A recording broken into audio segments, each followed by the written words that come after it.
Squirrels!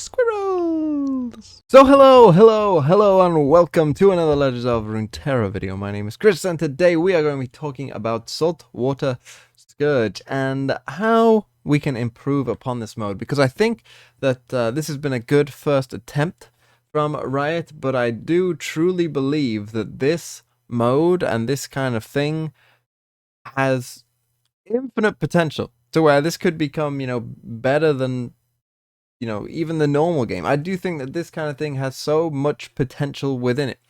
And I do think that this could be a main feature of the game, that this is a key reason, why people even play this game or come to play this game in the first place. And I do truly believe that, and with some, small improvements here and there, I do think that this could become something very, very special indeed, as we've already seen. The first Lab of Legends obviously kind of took off, and they've clearly noticed that, oh, this is people really like this. Let's lean into this, and so we've ended up with this even newer mode, that's kind of better. But we need to talk about some of the problems. What do they need to improve? And you can leave your feedback, either about my feedback or your own feedback that perhaps I missed. Things that you've noticed that perhaps I haven't picked up on. And you can leave a comment down below and tell me what you think. But here, I think, are some of the problems with Lab of Legends. I think the main problem, my main gripe with Lab of Legends Saltwater Scourge, I should say, at the moment, is this. It's the shops. It's the encounters that you have with these kind of things, where essentially most of the options that you're going to get are pretty bad. And the reason is, in these kind of things, you don't want to bloat your deck with too many cards. And that is a problem in and of itself in Saltwater Scourge, that you kind of end up with a lot of cards anyway, even if you don't buy anything in the shop. If you do all the encounters, you end up with a very, very big deck, which, can be quite frustrating, I think, because you end up with a deck that it isn't synergistic at all. Maybe you're relying on one or two things to just sort of carry you there. Whereas I think most people, like to have these kind of really cool decks with, these really insane little combo things that they can do with the different abilities, and win on like turn 2 or 3 because, their abilities are just insane or whatever. I think that that's what people, like to do. But this is kind of stopping them because you have to add so many cards to your deck, and the shops in particular have this problem. And so here, personally, is my opinion how to fix this. Because you look here, like, I'm playing the Twisted Fate deck. Sure, like, -1 cost on Pilfered Goods, like, that's okay, I guess. That's something that you might consider.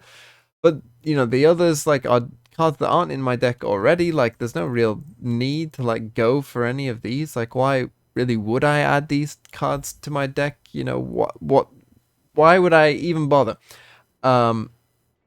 And that, I think, is the main problem with this at the moment. So I think how you fix the shop, how you, change the shop to be as best as it can be, is that you should only offer cards that are already in your deck, like the Pilfered Goods here, that then get an ability from it. That is something that, you would be willing to pay for. And, regarding how good the ability is or what card it is, the cost could obviously be more or less.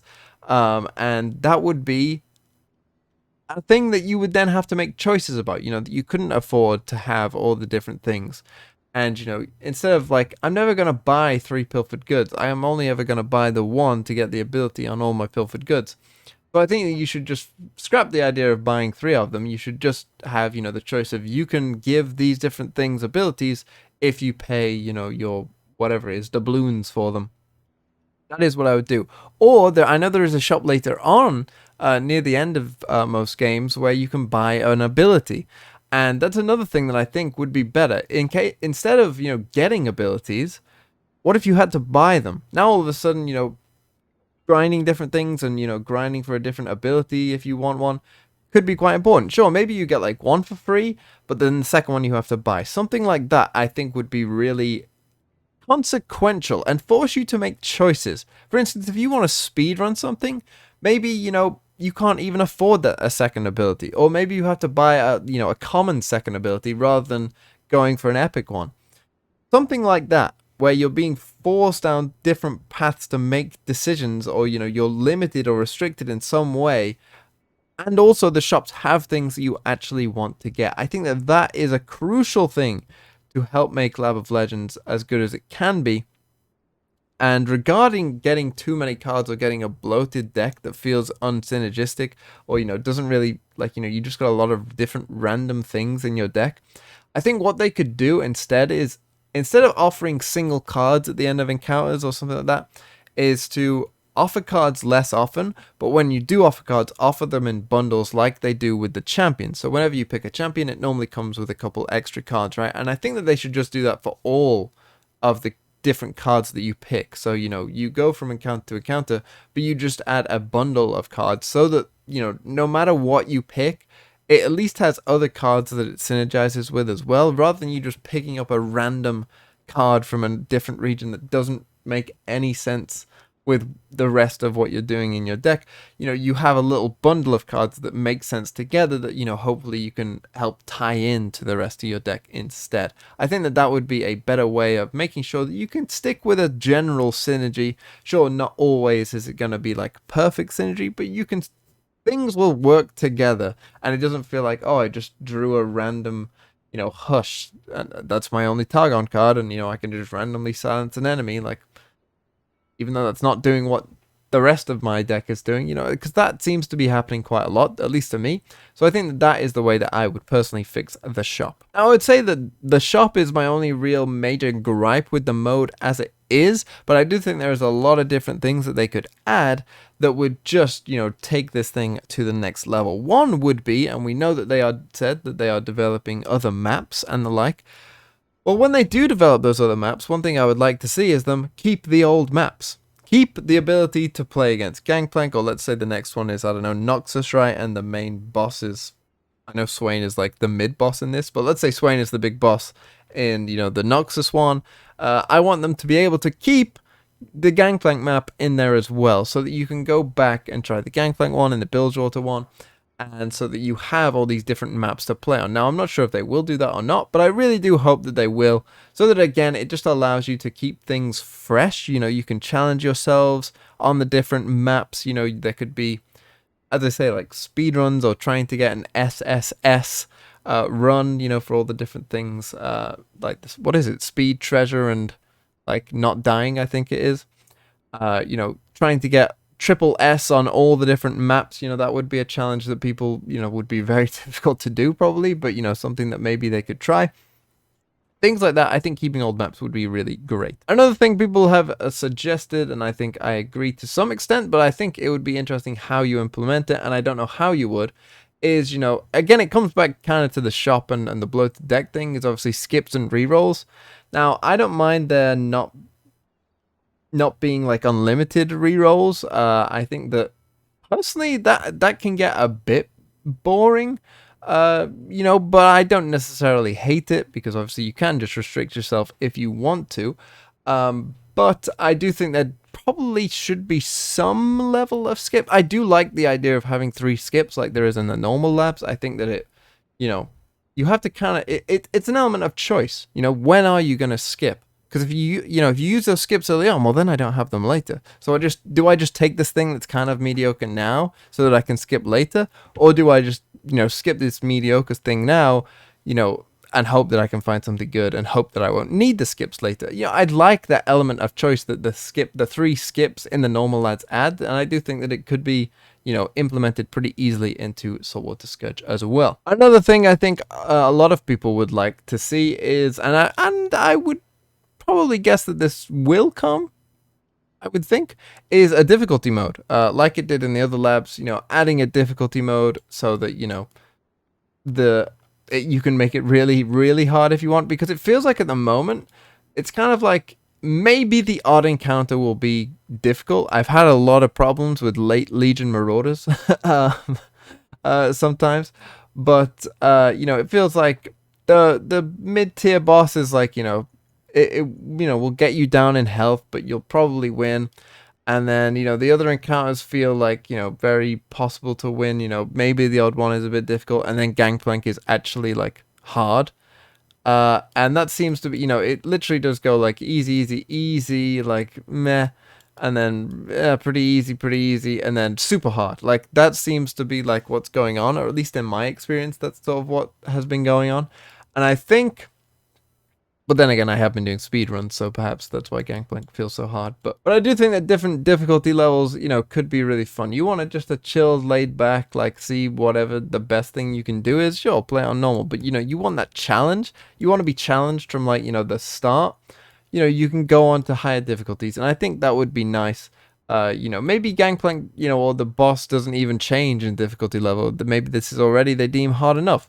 But these first ones where they start with one less mana or whatever, obviously they could bump that up to where that isn't gonna be the case. Maybe they could have less healing stations there as well. To make it like you can't just heal all the time if you want to. Maybe there's only a couple dotted on the map. Difficulty levels, I think, are always a good thing, and only again add to the experience. And hopefully that wouldn't take too much work for them, considering they've already done it for the other labs. So I'm assuming that they could probably do it for this as well. Now, something if they really wanted to go over the edge, and these things, I think these next couple suggestions are things that probably I wouldn't be shocked if they did do it, and I do think these things would improve the game a lot. The first one is extra cutscenes / voice lines. Would it be possible when you're fighting perhaps the bosses to have a little cutscene in there?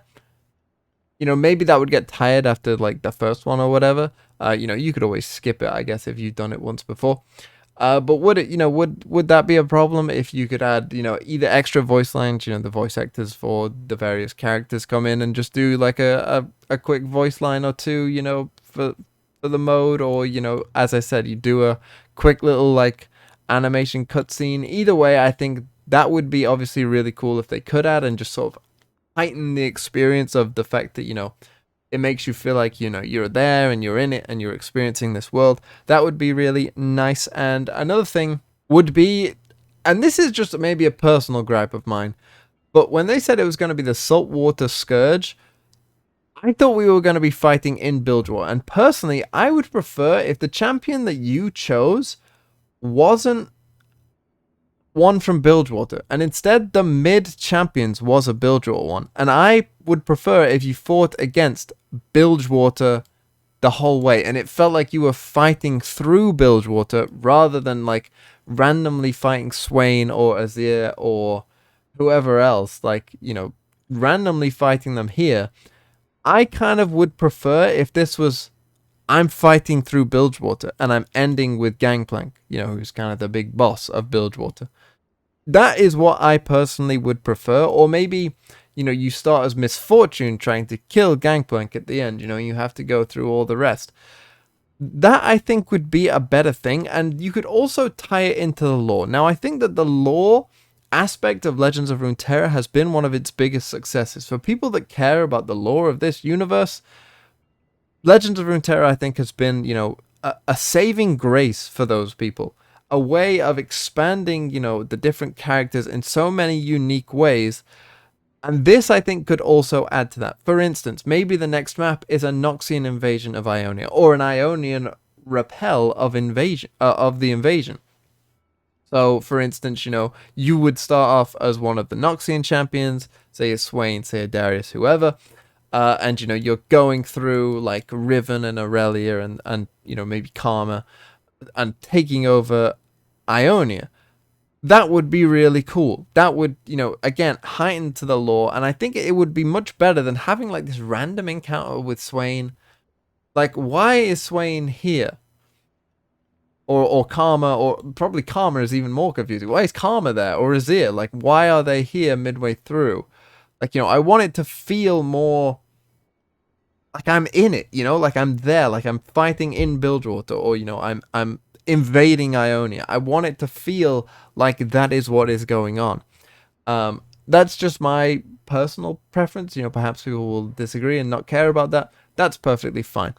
And then finally, my last point is the map and the way getting through the map, because as you can see here on the map, there's quite a few dead ends, right? There's quite a few like points that are just complete dead ends. And what I think I would prefer for the map is if they all kind of did lead to Gangplank eventually, but there were some ways that were perhaps more risky. There were some ways that were perhaps, safer. So for instance, you could have like a very faster route, but it has no healing on, it has like no healing and maybe only one shop on the way. And, you can get there very fast, but, you know, you're gonna have a hard time, and perhaps the encounters are a bit harder as well. And so it's like, if you want to go for it, you can. You can try and go as fast as you can if you want, but it comes with a big risk. Those kind of things I think would be quite good, and you could add in a lot of like fun like events as well. For instance, you could, let's say we're in Bilgewater, you could have like a crossing here. You've got this river here, maybe there's a crossing here and there's a bridge, and you can link that to some kind of event as well where, this bridge battle is a bit different to a normal game of Runeterra, where instead of, fighting for health or whatever, you're fighting for control of the bridge, and, perhaps there's slightly different rules, and you could even implement like old, like lab ideas, like not Lab of Legends, but the other lab game modes that they've created. They could even like find ways of tying them into the game, and using that as like ways of, you have to play with this different rule set all of a sudden, midway through. I think that having these different ways of going and adding in these different like elements to it would again just add to the freshness of each run. Each run would then be completely different. Oh, this time I'm drawing 2 cards instead every round, and I'm starting with, you get the idea that it would be different, because at the moment it feels like, particularly the Karma one, for instance, the Karma one feels very different, right? You start with 10 mana, and that's such a big rule change. It's like a completely different game in essence. Like everything changes. Like your mulligan changes. You all of a sudden like don't want, your 1 mana cards or whatever. It's like, get rid of them. I want my expensive stuff right now. And it kind of completely changes the game. And I think going more crazy with the rule set, kind of like starting on 10 mana, would be more interesting if there was more sort of, you can go this way. This way is a nice little safe road if you want, and, you can just fight your normal fights. Or this way is like full of terrors and full of weird stuff going on. And I think that that would be really cool. So those are the things that I personally would like to see in Saltwater Scourge. That's just a list of, and there's probably more that I can't think of that maybe I forgot. But I'd love to know what you guys think as well. So leave a comment down below and tell me what you agree with, what you disagree with, and your own thoughts as well. So thank you so much for watching, and have a really nice day.